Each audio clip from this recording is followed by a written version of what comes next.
अगला पार्ट है हमारा डेवलपमेंट पाथ ऑफ पाकिस्तान, यानी कि पाकिस्तान ने अपनी कंट्री के डेवलपमेंट के लिए कौन कौन सी स्ट्रेटजीज को अपनाया, कौन कौन से पाथ को ऑर्गेनाइज किया, कौन सी स्ट्रेटजीज थी, वो सब हम लोग यहाँ पर डिस्कस करेंगे। लेटर उससे पहले हम लोग एक बार थोड़ा सा पाकिस्तान की हिस्ट्री के बारे में जान लेते हैं, जैसे चाइना के बारे में जाना था। तो देखो, सबसे पहले हम लोगों ने बात करी पाकिस्तान से। हम लोगों को पता है कि इस्लामिक रिपब्लिक ऑफ पाकिस्तान है, इस्लामिक कंट्री है जो इस्लाम को मानती है, और ये इस्लामिक रिपब्लिक ऑफ पाकिस्तान से इसका गठन हुआ। ठीक है। सेकेंडली अगर बेटा हम लोग बात करते हैं कि तो ये आजाद कब हुई थी, तो इंडिया और पाकिस्तान का आजादी का दिन एक दिन आगे पीछे है। पाकिस्तान अपना सेलिब्रेट करता है 14 अगस्त 1947 को आजाद हुए थे ये फ्रॉम ब्रिटिशर्स, और इंडिया से सेपरेट हो गए थे, तो ये 14 अगस्त को अपना इंडिपेंडेंस डे सेलिब्रेट कर रहे हैं। उसके बाद में ईस्ट ऑफ पाकिस्तान के साथ में एक सिविल वॉर हुआ था इन लोगों का 1971 में। ईस्ट ऑफ पाकिस्तान जो है ये बांग्लादेश जो है, प्रेजेंटली हम लोग उसको बांग्लादेश जानते हैं। बांग्लादेश को ही पहले ईस्ट ऑफ पाकिस्तान माना जाता था, ये सब इंडिया के हिस्से हुआ करते थे। ये पहले फिर पाकिस्तान ऑक्युपाइड इलाका होता था वो, फिर इस सिविल वॉर में वो लोग अपने हिस्से को हार गए, और 1971 में एक सेपरेट हिस्सा बनकर के आया, जो कि अब बांग्लादेश के नाम से जाना जाता है। ठीक है, वो भी एक हमारी लगभग इस्लामिक की कंट्री है, और जो अलग होने के बाद में पाकिस्तान अलग कंट्री बन गई, और साथ के साथ में बांग्लादेश एक अलग कंट्री बन गई। अगर पाकिस्तान के बारे में बात करते हैं बेटा, तो it is the sixth most populative country in the world. ये सबसे बड़ी छठी populative country in the world है। इसके साथ साथ में डायनेमिक डेटा जो आपको याद करना है वो ये है कि इस कंट्री की सबसे ज्यादा हाईएस्ट ग्रोथ रेट है पॉपुलेशन की, वो कितनी है 2.1%। अब कहने का क्या मतलब हुआ कि अगर हम लोग इंडिया, चाइना और पाकिस्तान अभी कंपैरिजन भी करेंगे, इंडिया, चाइना और पाकिस्तान तीनों के बारे में अगर मैं कंपेयर करता हूं, तो सबसे ज्यादा इंक्रीजिंग रेट ऑफ पॉपुलेशन है वो कहां पर है, ये है पाकिस्तान में बेटा। तो पाकिस्तान में यानी कि पॉपुलेशन सबसे ज्यादा तेज गति से बढ़ रही है comparison of India and China. फिर अगर हम लोग बात करते हैं यहाँ पर इन लोगों की जो नेशनल लैंग्वेज है वो क्या है, वो उर्दू है, जैसे अपनी इंडिया की हिंदी है। उसके बाद में ऑफिशियल लैंग्वेज क्या है इनकी, इंग्लिश है। ज्यादातर की जो पॉलिसीज है that are way similar to India, क्योंकि ज्यादातर क्योंकि हम लोगों का अलग हिस्सा हुआ है, और सारी की सारी पॉलिसीज ऑलमोस्ट हम लोगों की सेम है। अभी हम लोग डिस्कस करेंगे क्या क्या पाथ हम लोगों ने अपनाया था। तो अभी पहले फिलहाल ये शॉर्ट डिस्क्रिप्शन है पाकिस्तान के बारे में। तो बेटा, पाकिस्तान ने जो अपनी डेवलपमेंट पाथ को लागू किया था अपनी डेवलपमेंट स्ट्रेटजीज के रूप में, वो देख लेते हैं उन्होंने स्टेप बाय स्टेप क्या किया था। तो हम लोगों ने पढ़ा था कि पाकिस्तान के अंदर क्या क्या फीचर्स थे, तो अभी देख लेते हैं।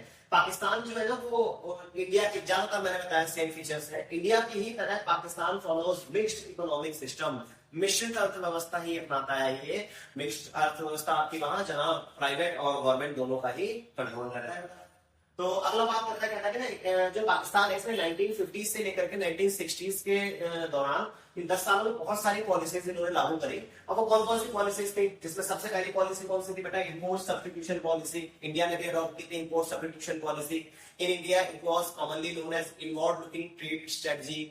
तो वही इंपोर्ट सब्स्टिट्यूशन पॉलिसी को अपनाया। क्या था ये इंपोर्ट सब्स्टिट्यूशन पॉलिसी, हम लोग किसी दूसरी कंट्री से चीजों को खरीदने की जगह पर उन चीजों का प्रोडक्शन अपनी इकोनॉमी में, अपनी कंट्री में खुद ही करें। That was import substitution policy.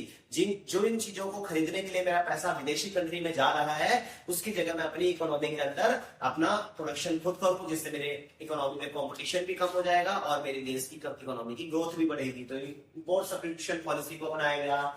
Second, India ने भी अपनाया था ग्रेन रेवोल्यूशन पॉलिसी।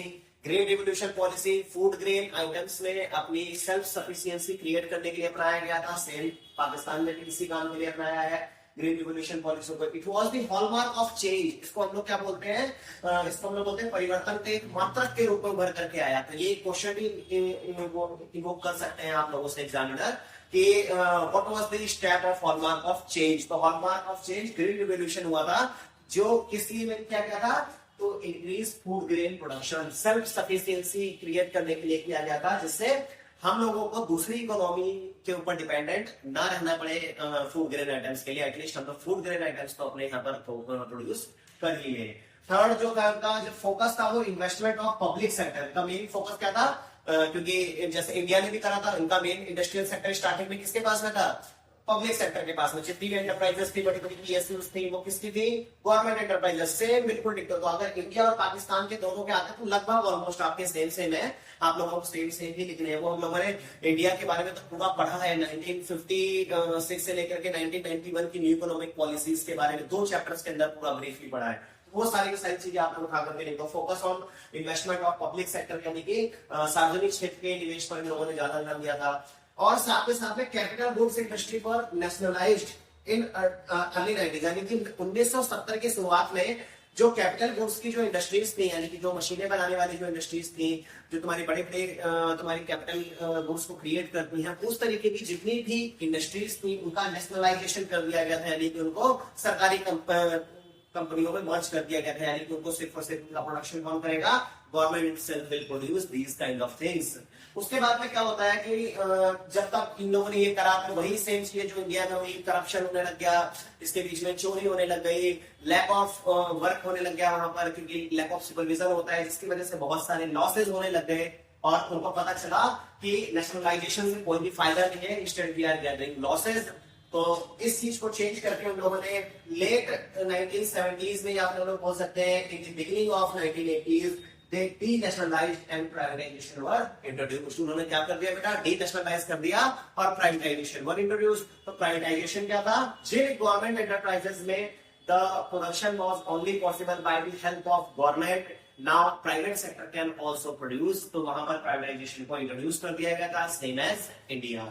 अगला हम लोग देख लेते हैं बेटा, एफडीआई को इकट्ठा करने के लिए, एफडीआई के रूप में पैसा फॉरेन करेंसी, फॉरेन रिजर्व जोड़ने के लिए उन्होंने ग्लोबलाइजेशन की पॉलिसी को अपनाया था। अभी हम लोग बात करेंगे, उन्होंने 1988 के आसपास में अपनाया था। देखो फाइनेंशियल सपोर्ट, क्योंकि इनका फाइनेंशियल सिस्टम बहुत ही स्टार्टिंग से वीक रहा है, तो इन लोगों को वेस्टर्न कंट्रीज जो है, तुम्हारी जितनी भी वेस्टर्न इस्लामिक कंट्रीज है, वहां से इन लोगों को क्या मिला है बेटा, सहायता मिली, फाइनेंशियल एड मिला है, एज वेल एज रेमिटेंस इनको मिली है काफी सारी from the immigrants of middle east, यानी कि इनके देश के जो प्रवासी लोग, यानी कि जो इनके देश के, जिनको इंडिया में एनआरआईज बोला जाता है, तो पाकिस्तान के सिटीजन्स जो वहां कंट्रीज में काम करते हैं, वो अपना पैसा भेज करके पाकिस्तानी इकोनॉमी को काफी सपोर्ट मिला।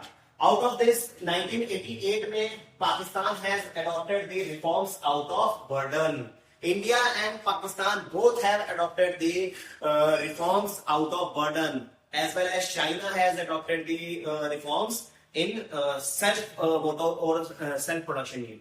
यहाँ पर अगर हम बात करें कि आईएमएफ से अगर हम लोगों को दोनों ही कंट्रीज को फाइनेंशियल नीड के लिए आईएमएफ के पास में बार बार जाना पड़ा, आईएमएफ ने साफ ये बात बोली कि अगर आप लोग अपनी इकोनॉमी को ओपन इकोनॉमी में कन्वर्ट करोगे, आप अपने रिफॉर्म्स लाओगे, तभी हम लोग आपको लोन सैंक्शन करेंगे, otherwise we are not going to provide you any kind of loan. तो आउट ऑफ बर्डन जो पाकिस्तान थे और इंडिया था, इन लोगों ने अपनी पॉलिसीज को अडॉप्ट किया था। तो आप एक बार पाकिस्तान वाले डेवलपमेंट पाथ का स्क्रीनशॉट ले लो या फिर इसको नोट कर लो।